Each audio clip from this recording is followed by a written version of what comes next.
बोल, जय जय राधा रमण हरि बोल, जय जय राधा रमण हरि बोल, जय जय राधा रमण हरि बोल।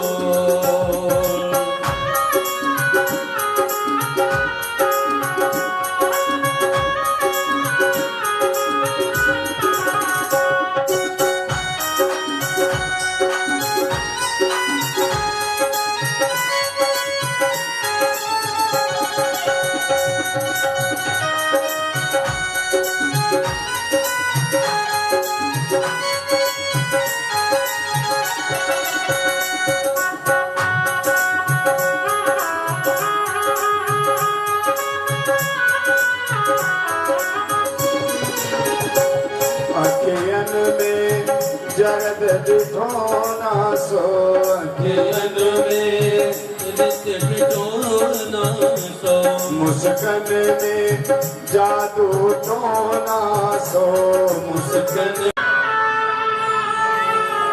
अपने आंगन में उलोखल में बांध कर भवन के अंदर प्रवेश की भगवान उस उलोखल को खींचते हुए जो नंद बाबा के आंगन में दो वृक्ष थे उस वृक्ष के पास पहुंच गए और उस वृक्ष में उस उखल को फंसाकर और एक झटके में दोनों वृक्षों को तोड़ दिए, उखाड़ दिए। जैसे ही वो दोनों वृक्ष नीचे गिरे, उस वृक्ष में से दो सुंदर पीतांबरधारी देव निकले और वो दोनों भगवान को प्रणाम किए। कथ्यताम भगवान ने नतत्तयोः शापस्य कारणम यतद्विकर्हतिं कर्म येन वा देवर्षेस्तमाह। दोनों हाथ जोड़कर प्रणाम किए, हे भगवान आपकी बड़ी कृपा हुई हम पर, जो वर्षों से हम नंद बाबा के आंगन में वृक्ष बने आपका इंतजार कर रहे थे। आपका ही बाट हम निहारा करते थे कि कब आप इनके यहाँ आओगे और कब हम मुक्त होंगे। परीक्षित जी ने पूछा, गुरुदेव वो दोनों कौन हैं? सुखदेव जी ने कहा, राजन ये दोनों भगवान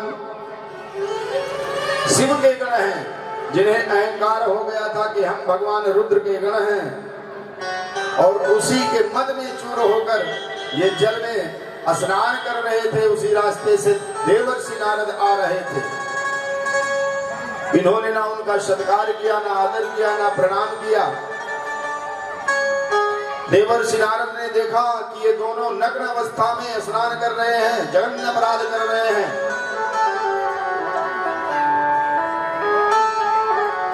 जैसे उन दोनों की दृष्टि पड़ी देवर्षि पर, तब भी वो नहीं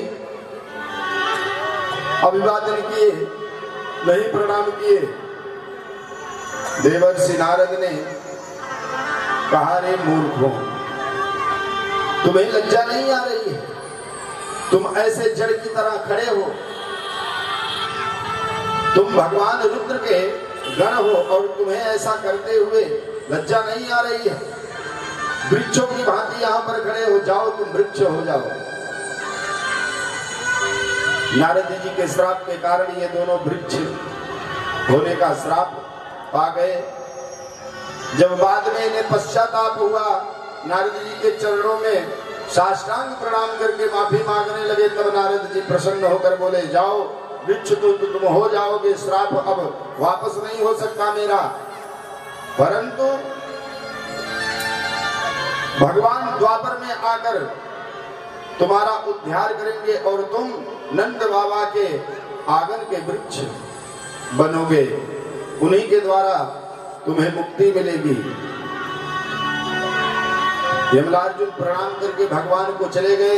ये दृश्य सारे गोप देख रहे थे। गोपों ने जाकर के नंद बाबा से कहा, बाबा मुझे तो लगता है ये तेरा लाला साधारण व्यक्ति नहीं है।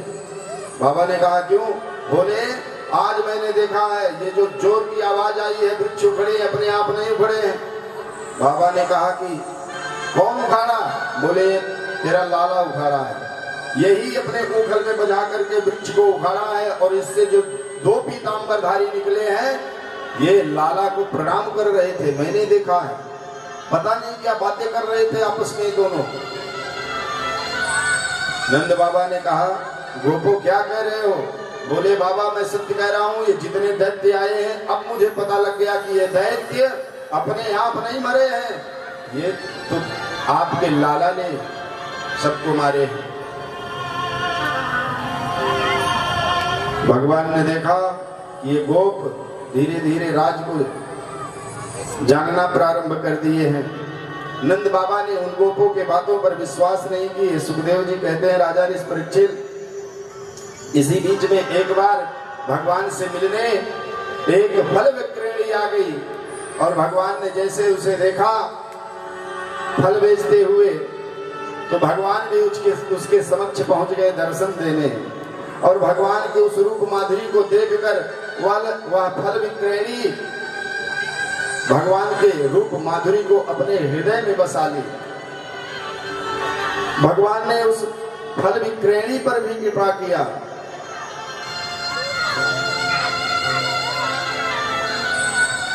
सभी गोप और नंद बाबा एक बार आप बैठ करके आपस में चर्चा कर रहे थे।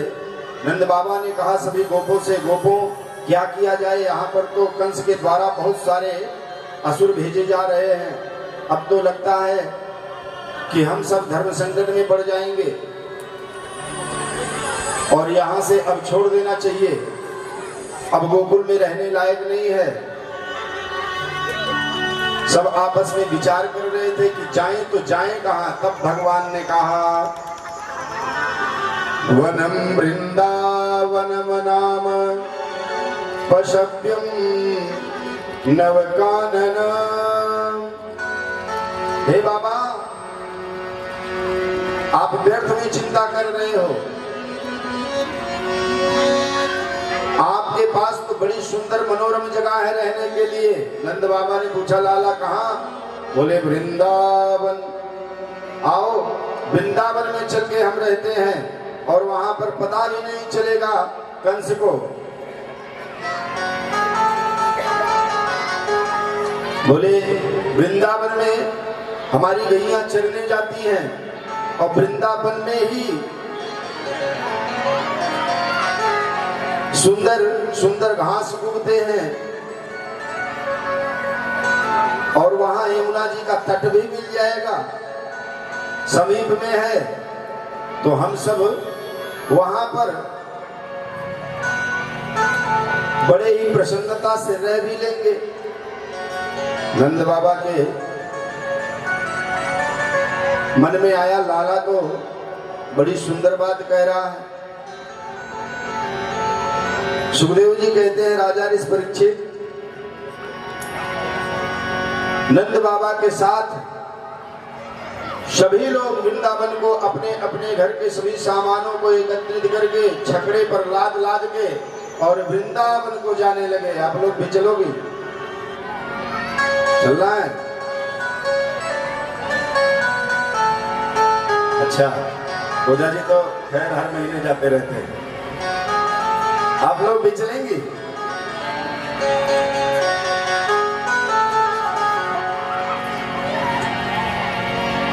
सारी गोपियां कह रही हैं आपस में, आइए हम लोग भी वृंदावन चलते हैं जैसे गोपियां जा रही हैं।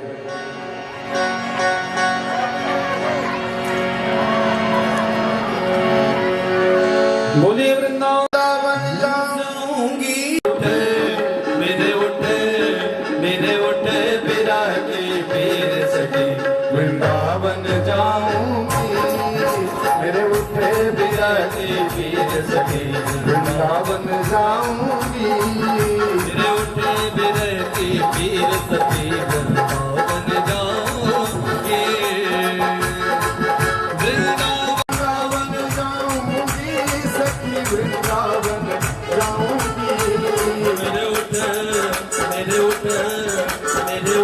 बिरागी पीर सखी, वृंदावन जाऊंगी, मेरे उठे बिरागी पीर सखी,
नैनन मेरे नैनन मेरे नैनन बरस नीर सखी वृंदावन जाऊंगी मेरे नैनन बरस नीर सखी वृंदावन जाऊंगी मेरे नैनन बरस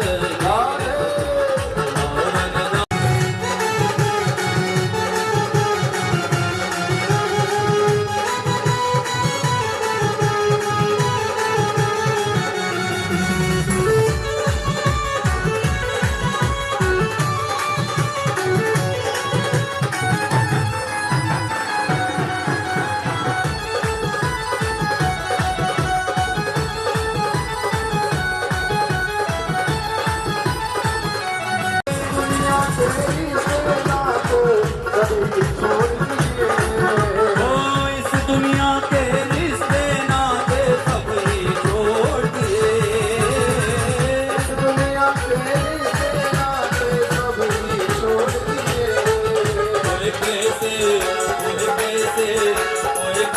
दिखाऊं दिल चीर सकी वृंदावन जाऊंगी जाऊं कैसे दिखाएं दिल चीर सखी वृंदावन जाऊंगी जाऊंगी।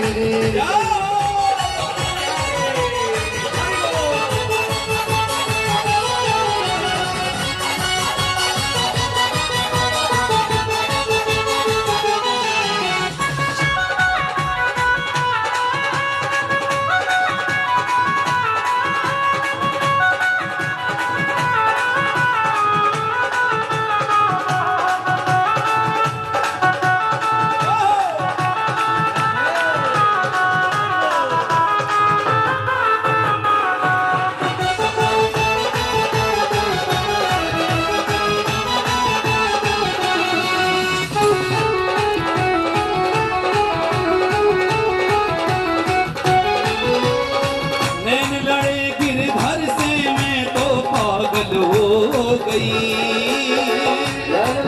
गिरधर से मैं तो पागल हो गई गिरधर से मैं तो पागल हो गई। नैन लड़े गिरधर से मैं तो पागल हो गई गिरधर से मैं तो पागल हो गई। दुनिया से भया वकील सखी वृंदावन जाऊंगी सखी वृंदावन वृंदावन जाऊंगी सखी वृंदावन जाऊंगी। वृंदावन जाऊंगी सखी वृंदावन जाऊंगी वृंदावन जाऊंगी वृंदावन जाऊंगी।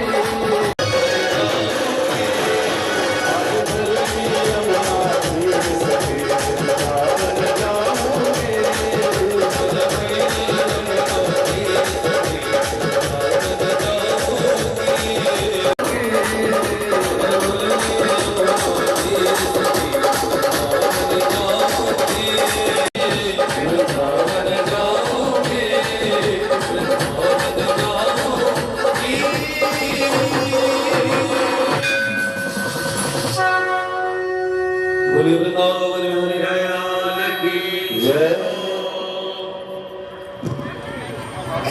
सुखदेव जी कहते हैं राजा ने उदर में प्रविष्ट कर लिया। भगवान ने अपने शरीर में इतनी अग्नि प्रकट की कि उसका पूरा शरीर जलने लगा। मुंह खोला, भगवान बाहर आए।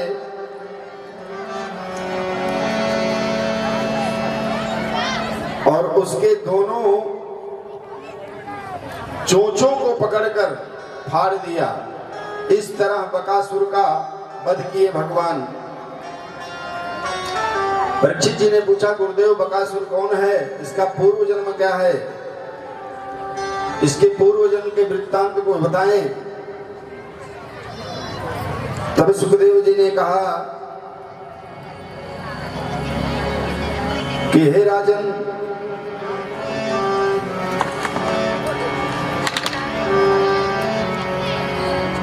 ये बकासुर तस्मै शापं ददौ सिद्धो जजाले जजालेर्मुनिषत्तमः भकत्वम् ईशानास्ति वैबको भवदुर्मते। जजाली मुनि के शाप के कारण इसे बक बनना पड़ा और जब अनुनय विनय किया उनसे तब जजाली मुनि ने कहा कि भगवान के द्वारा तुम्हारा उद्धार होगा। इसी के बीच एक और असुर आया और वो वत्स का रूप, बछड़े का रूप रख के भगवान को परेशान करना चाहा।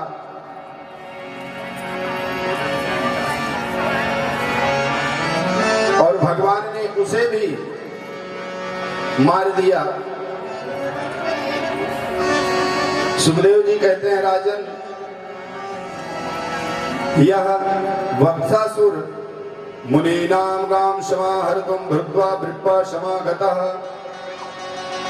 दैत्यो से मुरजस्तस्माद् गोवत्सो भवदुर्मते।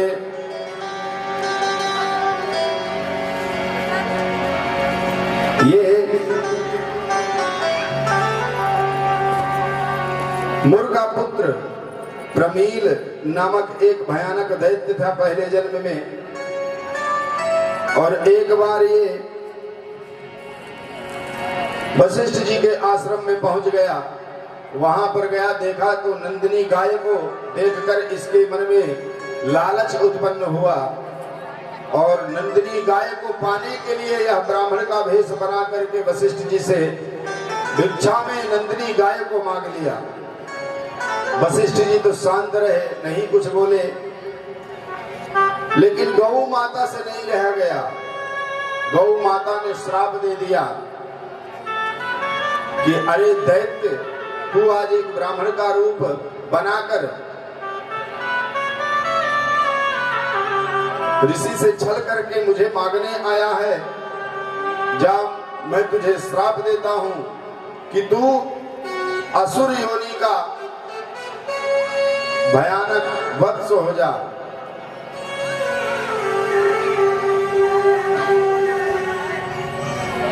बाद में जब क्षमा याचना किया तो उसे भी भगवान का ही शरण मिला। भगवान के द्वारा ही मुक्ति पाने का उपाय बताया ऋषि ने। बोलिए जय जय श्री राधे।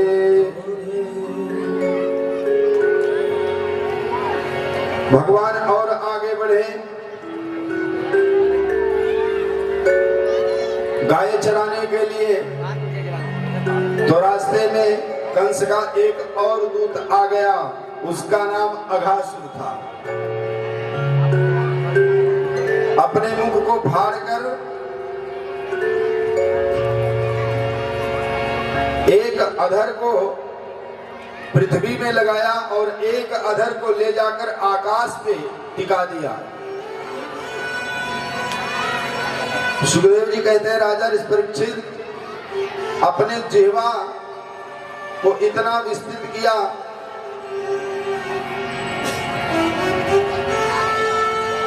कि जितने भी गोपगण उस रास्ते से जा रहे थे सबने उस पे सड़क समझकर चलने लगे और चलते चलते कहने लगे कि लाला देख तो सही, आज रातों रात इतना सुंदर सड़क कहां से बन गई ब्रजमंडल में। अरे ये सड़क तो बड़े मुलायम है, बुलबुल है। सारे गोप आपस में बात करते करते उसके उदर में प्रवेश कर गए। भगवान ने ढूंढा, नहीं पाए और जैसे ही उस रास्ते पर गए, जिह्वा को देखे, समझ गए सारी मर्म को, और भगवान भी उसके उदर में प्रवेश कर गए। भगवान प्रवेश किए, जैसे अघासुर ने अपना मुख बंद कर लिया और अपने शरीर को इतना मोड़ने लगा, तोड़ने लगा कि सारे गोप उसमें परेशान हो गए और बोले कन्हैया, अब तो लगता है हमको ये छोड़ेगा नहीं। हम जान रहे थे कि ये कोई गुफा है, गुफा को जानकर प्रवेश किया, लेकिन ये तो मुझे लगता है सर्प है, सर्प जैसी दुर्गंध आ रही है। एक लाइन में आओ, एक लाइन में नहीं है, चलाओ मत नहीं। बोलिए जय जय श्री राधे।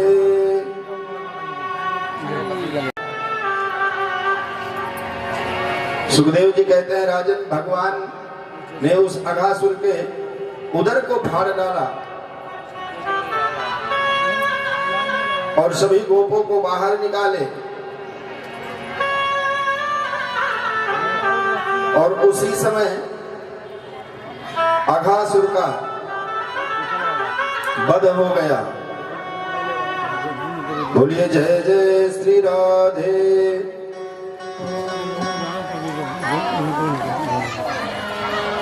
इन सभी कथाओं को श्रवण कराए सुखदेव जी कहते हैं राजन, भगवान को ब्रजमंडल में देखकर ब्रह्मा जी को आश्चर्य हुआ और वो भगवान की परीक्षा लेने लगे। उन्हें लगा कि ये कोई बहरूपिया बन करके आया है ब्रज में और भगवान बनने का नाटक कर रहा है, भगवान बनने का नाटक कर रहा है। लाओ आज परीक्षा लेता हूं कि ये वास्तव में भगवान है या ऐसे नाटक कर रहे हैं। तो ब्रह्मा जी ने जो भगवान बछड़े चरा रहे थे उन बछड़ों को अपने ब्रह्मलोक में लेकर चले गए। तथा घवदनान मृत्यो रचित्वा वत्सपालकान सरित्पुलीन मानीय भगवान दमब्रवीत। ब्रह्मा जी को आश्चर्य हुआ और आश्चर्य में भ्रमित हो गए। भ्रमित होने के बाद वो बछड़ों को ले गए। भगवान ने सभी दृश्यों को देखा कि आज ब्रह्मा जी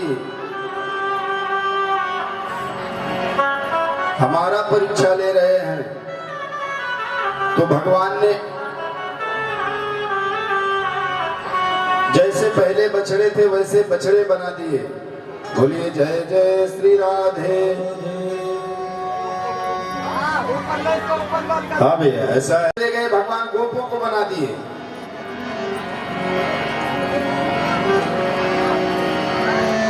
और उन्हीं के साथ भगवान गोचारण कर रहे हैं।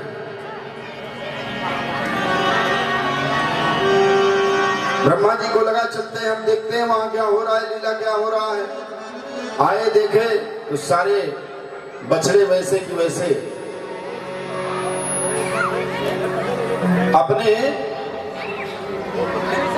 अपने मां के साथ किलोल कर रहे हैं। ब्रज में देख रहे हैं सारे गोप भगवान के साथ बैठ करके आनंद ले रहे हैं। ब्रह्मा जी बड़े आश्चर्य में पड़े, ब्रह्मलोक में गए। वहां देखा तो बछड़े फिर आए। तब तक भगवान ब्रह्मा बन लिए। बोले ब्रह्मा जी आप मेरा परीक्षा ले रहे हो, आज मैं बताता हूँ वास्तव में मैं हूँ क्या।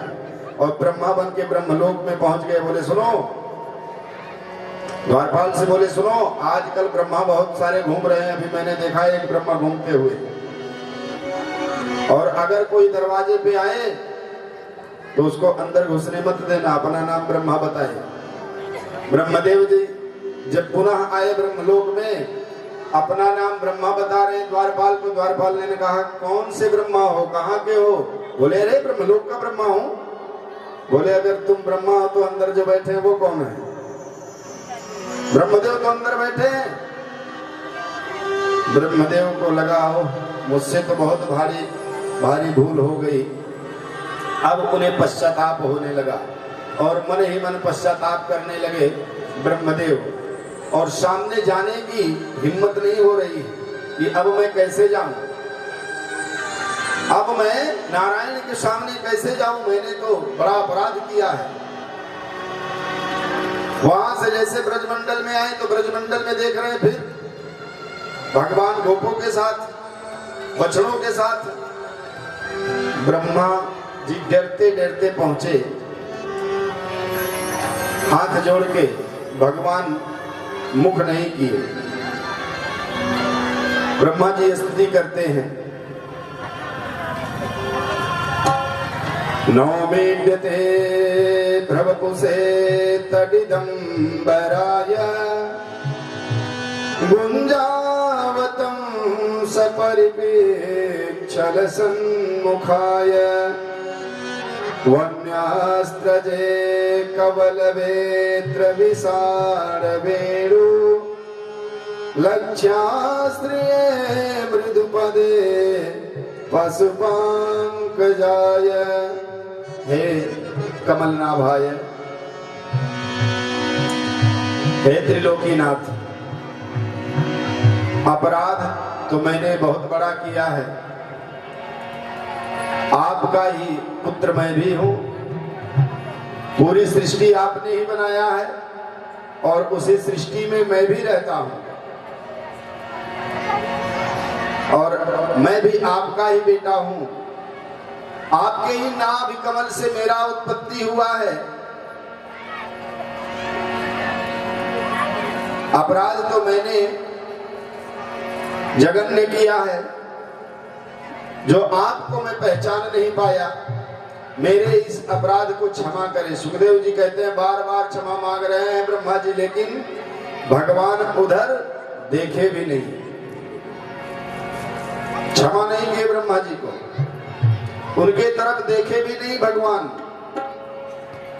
और ब्रह्मा जी वहां से चले गए।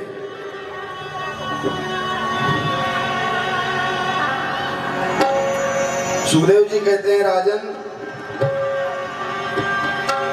इसी गोचारण लीला में भगवान धेनुकासुर का वध किए।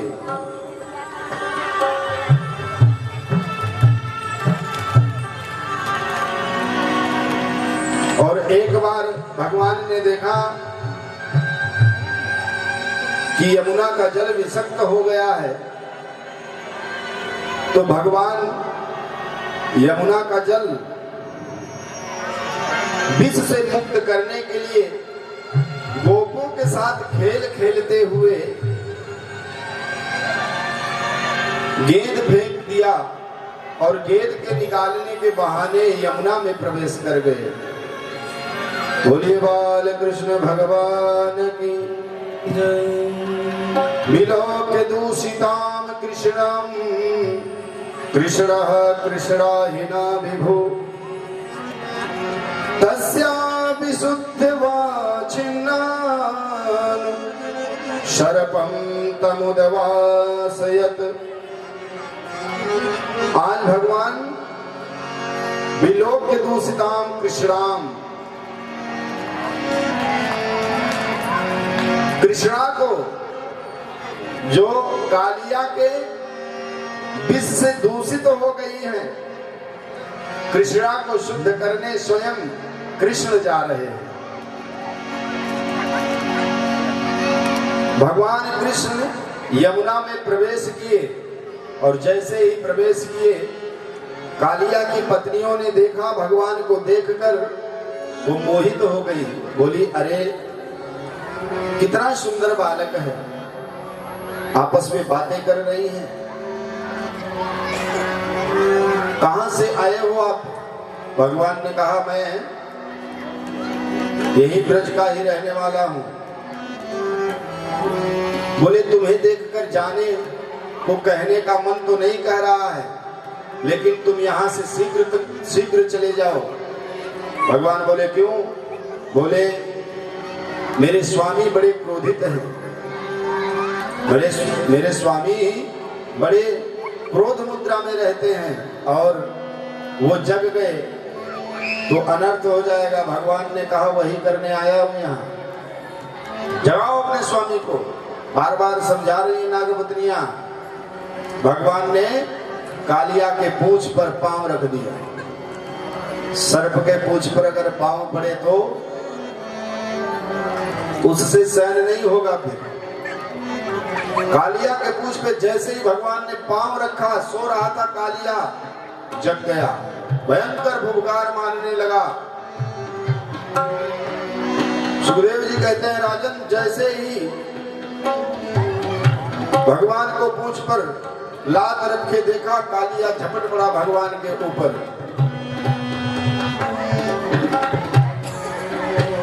भगवान भी कालिया के ऊपर टूट पड़े। बड़ी द्वंद्व युद्ध शुरू हो गया। कालिया ने भगवान के पूरे शरीर को जकड़ लिया और जकड़कर कसने लगा। भगवान ने अपने स्वरूप को बढ़ा दिया। भगवान अपने स्वरूप को जब बढ़ाना प्रारंभ किए तो उसका शरीर फटने लगा।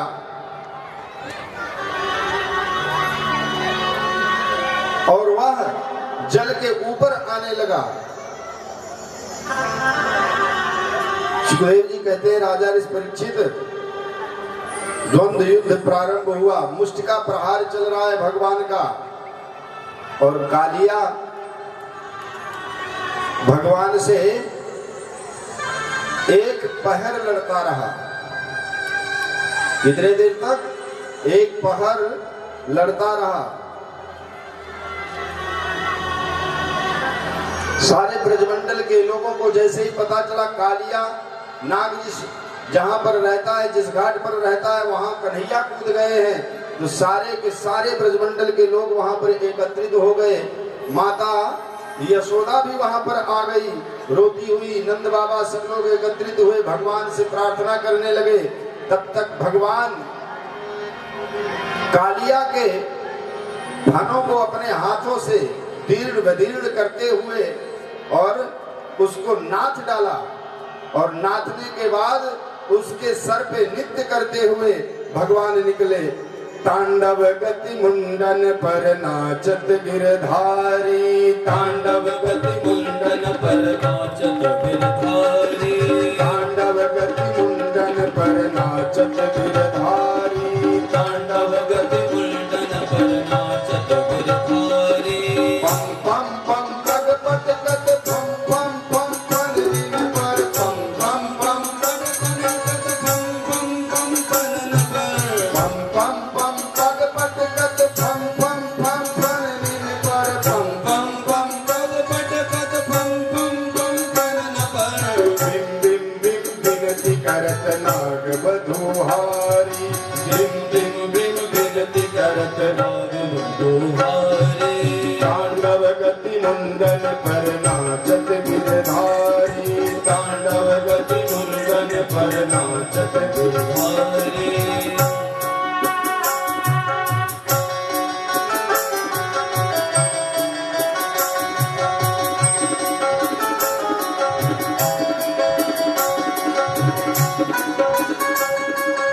भगवान के इस दृश्य को देखकर आकाश मंडल में सभी देव उपस्थित हो गए। ससिक ससिक सनकादि नन्नन नारद मुनि, ससिक ससिक सनकादि नन्नन नारद मुनि, ससिक ससिक सनकादि नन्नन नारद मुनि, ससिक ससिक सनकादि नन्नन नारद मुनि। मम मम मम महादेव बम बम बलिहारी, मम मम मम महादेव बम बम बलिहारी। तांडव गति मुंडन पर नाचत गिरधारी, तांडव गति मुंडन पर नाचत गिरधारी।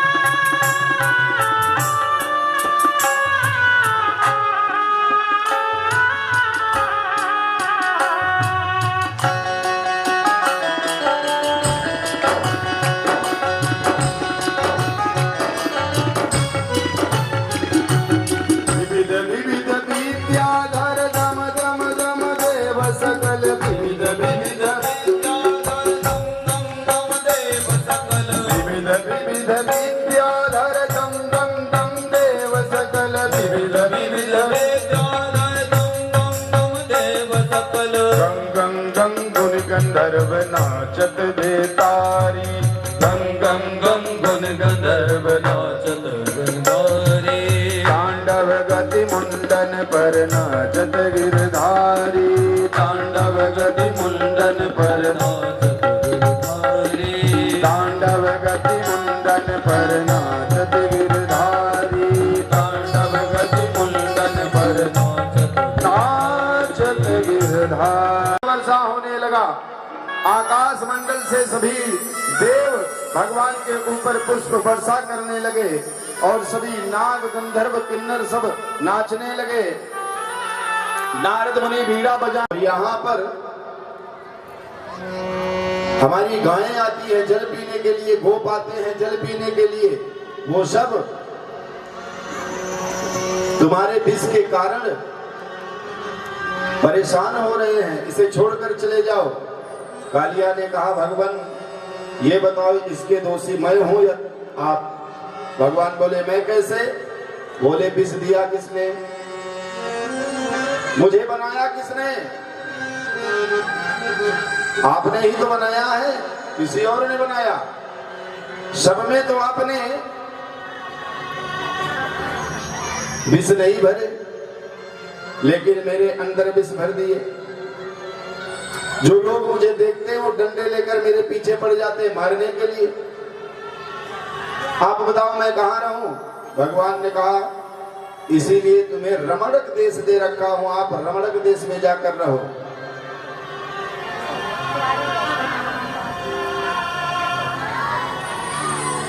कालिया ने कहा प्रभु रमणक देश तो मैं जा नहीं सकता। बोले क्यों? बोले वहां पर गरुड़ देव के कारण मैं नहीं रह सकता।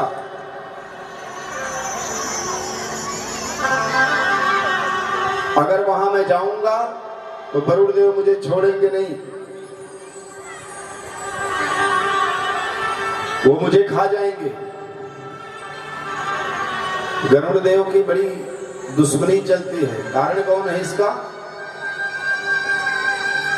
कद्रु विनित हृदय दुख। कद्रु और भिन्नता की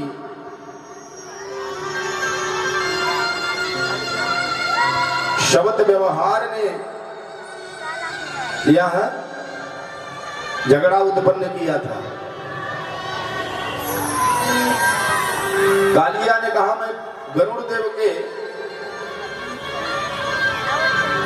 गरुड़ देव से बचने के लिए यहाँ पर आकर रह रहा हूँ, क्योंकि मैं ये जानता हूँ कि यहाँ वो आ नहीं सकते, वो श्रापित हैं। अगर यहाँ पर आएंगे तो वो मर जाएंगे, इसलिए स्वामी मैं यहाँ पर हूँ। भगवान ने कहा तुम्हारे ऊपर मेरे चरणों का चिन्ह लग गया है, अब तुम्हें किसी से डरने की जरूरत नहीं है। तुम जहां भी जाओगे वो मेरे ही भक्त हैं, वो इस चिन्ह को देखते ही तुम्हें भयमुक्त कर देंगे। इन सभी कथाओं को श्रवण कराए कालिया वहां से छोड़कर चला गया। सुखदेव जी ने राजा ऋषि परीक्षित ने कहा गुरुदेव ये कालिया कौन है और क्यों सर्प योनि में आया, इसकी पूर्व वृत्तांत की कथा बताए। तब सुखदेव जी ने कहा राजन श्वान सर्प इव तंभो वृथा क्रोधम करोसि, अतः सर्पो भवत्वं भी भूयतो गरुड़ाधृशम्। एक बार आपस में दो ऋषि झगड़ पड़े। संध्या बंदन के समय संध्या करते समय ऋषि ने कहा मेरे आश्रम पे आकर संध्या क्यों कर रहे हो? दूसरे ऋषि ने कहा कि ये जगह क्या तुम्हारी ही है केवल, क्या हम यहाँ संध्या नहीं कर सकते? ये तो परमात्मा का है सब कुछ, पूरा ब्रह्मांड, हम चाहे जहां संध्या करें। आपस में झगड़ा प्रारंभ हो गया।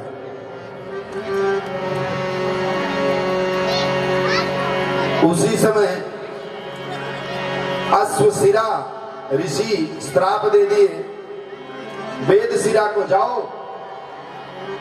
तुम टेढ़े हो रहे हो, मुझे संध्या नहीं करने दे रहे हो, इसलिए सर्प हो जाओ।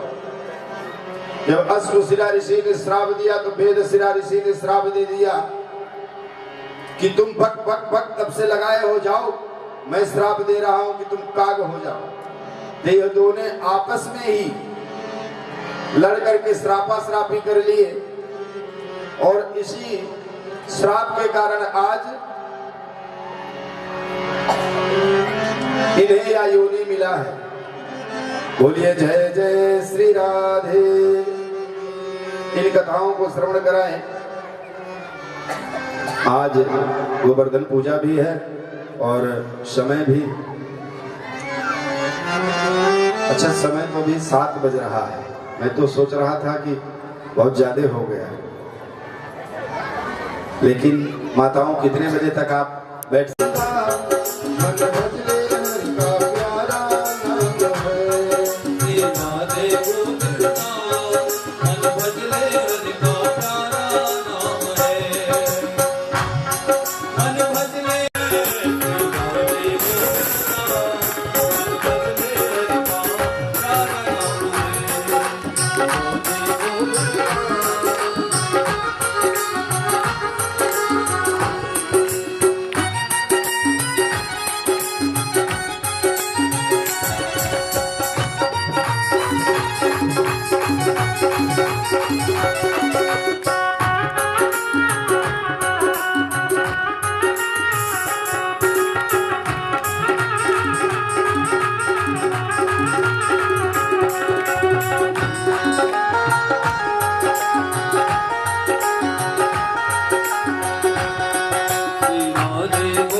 सुखदेव जी कहते हैं, राजन द्वापरांते चते मुक्तिर बलदेवस्ते हस्तता भविष्यति न संदेहो भंडीरे यमुना। सहायार्थ ग्रीष्म ऋतु का आगमन हुआ। ततः प्रवर ततः प्रविष्टः सर्वसत्व समुद्भव विद्योतमान परित धीरविस्फुरिते जनभास्तलः। ग्रीष्म ऋतु का आगमन हुआ और उस ग्रीष्म ऋतु में पहली बार भगवान ने अपने अधरों पर बंसी को रखकर सुमधुर बंसी का नाद किया। विप्रदवासः कनक कपिशं वैजयन्तीं च माला